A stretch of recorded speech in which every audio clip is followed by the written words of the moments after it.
Have you ever felt like you could handle life if it would just give you one clear sign? One guarantee, one solid answer you could hold on to? Have you ever noticed that the hardest suffering is not always pain itself, but the waiting, the not knowing, the feeling that the ground under you might shift again at any moment? Welcome back to the channel. Today we are going to talk about developing equanimity in uncertainty, which is basically the skill of staying steady when the mind desperately wants certainty, but reality is not offering it. This is not a theory episode. This is daily life. This is the moment before the results come back. This is the awkward silence after a message you sent. This is the job interview you did not hear back from.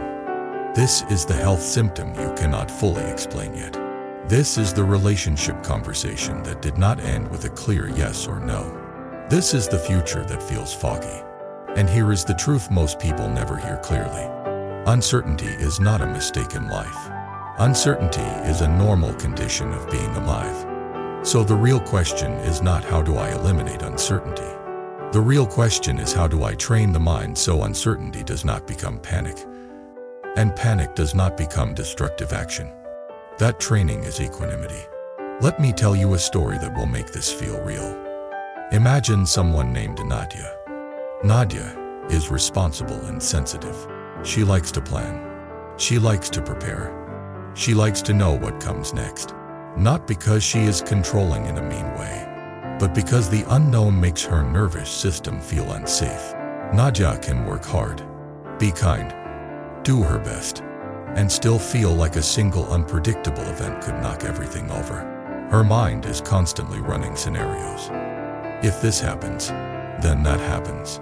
If that happens, then everything collapses. The mind thinks it is protecting her, but the protection feels like torture. Then a season of uncertainty arrives. A change at work, a family member dealing with something unclear, a friendship that feels unstable. Nothing is dramatically catastrophic, but everything is unsettled. The mind cannot find a stable hook. Nadia tries to solve the uncertainty by thinking harder. She researches more. She checks messages more. She asks people more questions. She tries to lock the future into place with effort. The result is that she sleeps less and worries more. One night Nadia sits on her bed and realizes something painful. The uncertainty is outside, but the suffering is inside. The uncertainty is not going away. So either I learn how to live with it, or I keep living in fear. That moment becomes her turning point. Nadia begins listening to teachings about equanimity and uncertainty. The teacher says something that feels like a mirror. The mind wants certainty because certainty feels like control. But control is limited. If you demand control, you will suffer. If you train the mind to be present, you will become free. At first Nadia thinks being present is too small to help with big uncertainty. But she decides to test it, not as a belief, as an experiment. The next day an uncertain situation hits. She sends a message that matters to her and the reply does not come. Minutes pass, then hours. Her mind begins to create a whole movie. They are upset. They are ignoring me. I did something wrong. This will ruin everything. She feels the movie as tension in her body. Tight throat, heavy chest, restless hands, shallow breath. In the past she would send follow-up messages quickly. She would chase. She would demand clarity. Sometimes she would accuse. Sometimes she would apologize for things she did not do. The chasing would create more confusion. Then she would feel ashamed. This time she tries a different approach. She pauses. One breath. She feels the body. She names the state silently. Then she says something inwardly that changes the whole moment. I do not know. And I can still be here. That sentence sounds simple, but it is a major act of courage. Most people cannot tolerate saying I do not know without panic. They treat I do not know as a threat. But in reality, I do not know is often the most truthful statement available. So Nadia sits with not knowing for a few minutes. The anxiety rises. The mind screams for action, but she does not act from the scream. She returns attention to breath, to the feeling of her feet, to the sensation of sitting. The anxiety is still present, but it is no longer the driver. It becomes a wave rather than a dictator. Later, the reply comes with a simple explanation. Busy day. Nothing personal. Nadia feels relief, but she also feels something deeper. She realizes the bigger victory is not the reply. The bigger victory is that she did not abandon herself to panic. That is equanimity. Now let us unpack what equanimity and uncertainty really means, because many people misunderstand it. Equanimity does not mean you stop caring about outcomes. You can care deeply. You can want good results. You can plan wisely. Equanimity means you stop demanding guarantees. It means you stop building your inner stability on what you cannot control. It means you act where you can unrelease what you cannot, without hatred, without despair, and without compulsive grasping. Uncertainty is where craving and aversion become most visible. Craving appears as the desperate need to know, the need to get reassurance now, the need to lock the future, the need to remove doubt.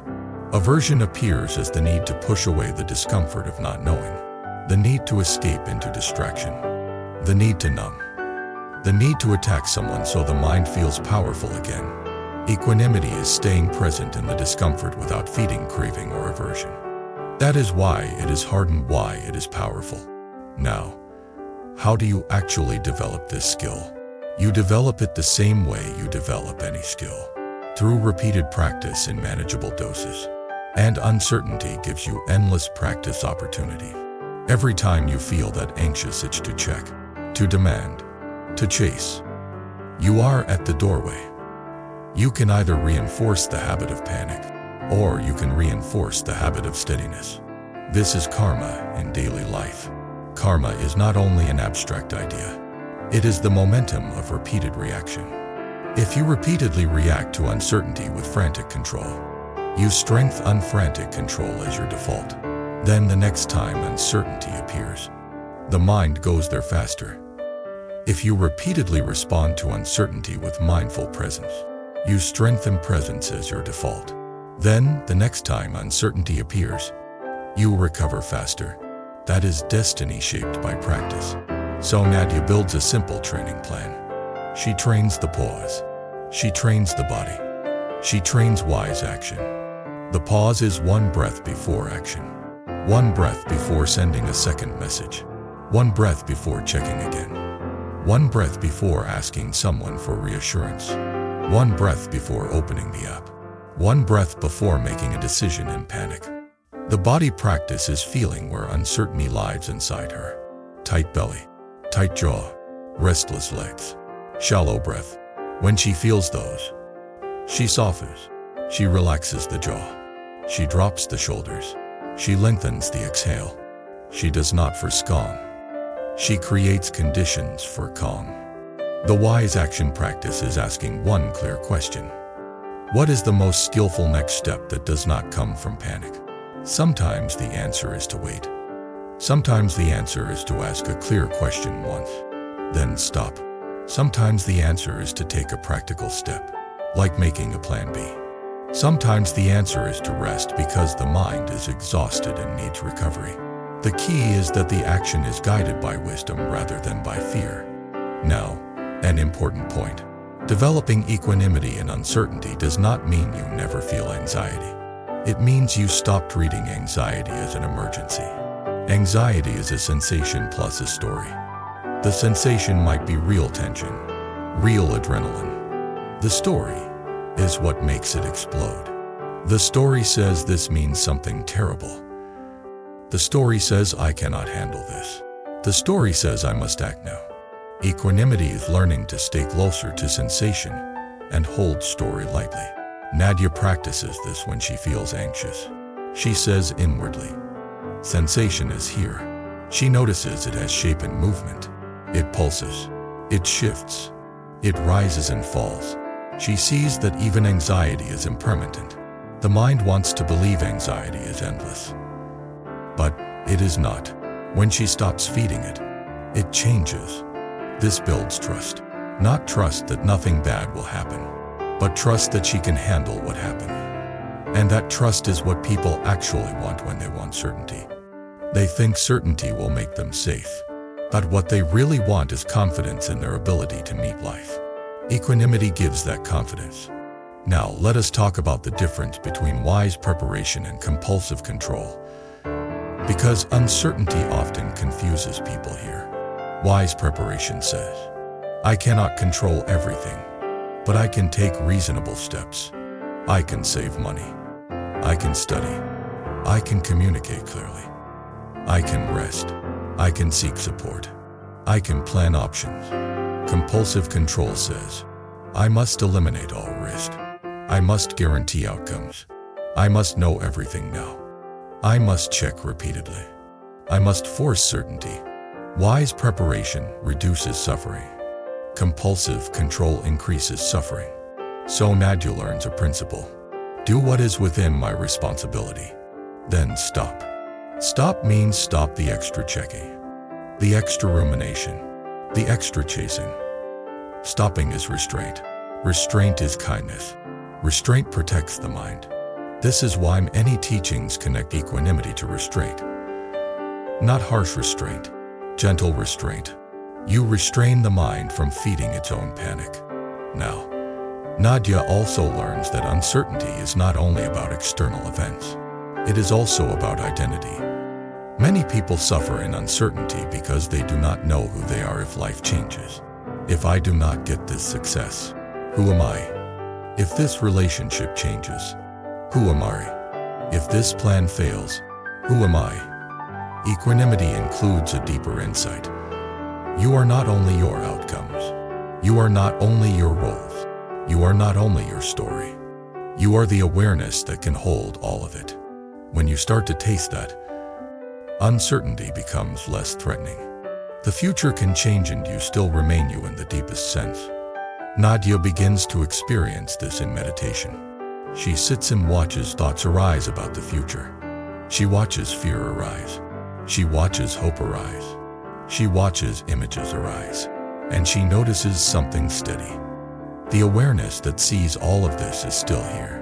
That awareness does not need the future to be certain to exist. It is already here. This is a profound refuge. Now, equanimity in uncertainty also requires compassion. Because if you are harsh with yourself, uncertainty becomes unbearable. Harshness says, you should know already. You should be stronger. You should not feel anxious. You are weak. That voice is not wisdom. That voice is cruelty. And cruelty makes the nervous system more reactive. So Nadia practices a different inner voice. She speaks to herself like a wise friend. This is hard. Not knowing is uncomfortable. I am here. I can breathe. I can take one step. I can rest. I can ask for help. This inner compassion makes equanimity possible because it creates safety inside. When you feel safe inside, you do not need the outside to be perfectly safe. Now, let us talk about uncertainty in relationships because this is one of the most painful forms. Uncertainty in relationships triggers deep fear. Fear of abandonment. Fear of rejection. Fear of being misunderstood. Fear of not being enough. The mind responds by clinging or by withdrawing. Clinging demands reassurance. Withdrawing punishes and protects. Both are understandable. Both often create more distance. Equanimity offers a third way, honest presence. Nadia tries this with a friend who has been distant. Instead of sending 10 anxious messages, she sends one clear message. Hey, I noticed we have not talked much lately. I care about you. Is everything okay between us? Then she waits. Waiting is hard. But she practices the breath. She practices the body. She practices not writing a story. She practices patience. When the friend replies, the reply is honest. The friend has been overwhelmed with family issues and did not have energy. The friend apologizes. Nadia feels relief. But again, the bigger win is not the reply. The bigger win is that she did not create drama while waiting. She stayed steady. She stayed kind. Now, sometimes the reply would not be comforting. Sometimes the friend might say they want this. Equanimity does not guarantee outcome. It guarantees dignity. It guarantees clarity. It guarantees that you will meet whatever happens without abandoning wisdom. That is the real security.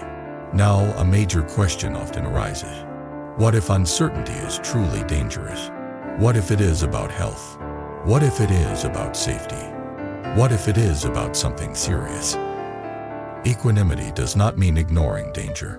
Equanimity means acting wisely without panic. If you have a health concern, you seek professional help. If you have a safety issue, you take protective action. Equanimity is not denial. It is the mind staying clear while taking necessary steps. Panic narrows the mind. Clarity widens it. You want clarity. So Nadia learns to separate what she can do and what she cannot. She can make the appointment. She can get information. She can follow guidance. She can rest.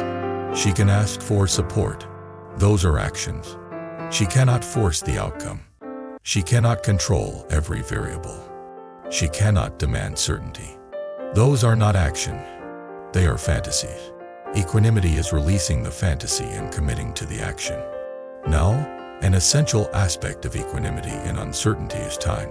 The mind wants the future now. The mind wants tomorrow resolved today. That is not possible. So the path is to return to this moment. Not in a naive way, but in a practical way. What is the next step? Not the next year. The next step. Nadia trains herself to shrink time when anxious. When the mind starts racing, she asks, what is the next right action in the next hour? This brings the mind back into something manageable. It reduces overwhelm. It builds confidence. Over time, she discovers that a life is built from next hours. You cannot live a year. You live an hour. Equanimity is living the hour with presence. Now let me share a closing story that ties everything together. Nadia meets someone named Omar, a person who has faced real uncertainty, job loss, relocation, family changes, unexpected challenges. Omar is not always cheerful, but Omar is steady. Nadia asks how. Omar says, I used to think the unknown was my enemy. Then I realized the unknown is simply the space where life unfolds. If I hate the unknown, I hate life. So I practiced making peace with not knowing. I still plan. I still act. But I stopped demanding guarantees. And when I stopped demanding, my mind finally breathed. That is the whole teaching. Uncertainty will keep visiting. It is part of being alive. The question is whether each visit will turn into suffering or into training. Equanimity is the training that turns uncertainty into awakening. Thank you for being here with me today. If uncertainty has been heavy in your life, share what form it takes for you. Waiting for results, relationships, family, health, future plans, and if you have found a practice that helps you stay steady, share that too. Your story can help someone else feel less alone. Subscribe to the channel. Like the video, and stay with us if you want more teachings that turn daily fear into daily freedom. Until next time, breathe with the unknown. Walk one step at a time. And remember that you do not need certainty to be wise. You only need presence and a kind, steady heart.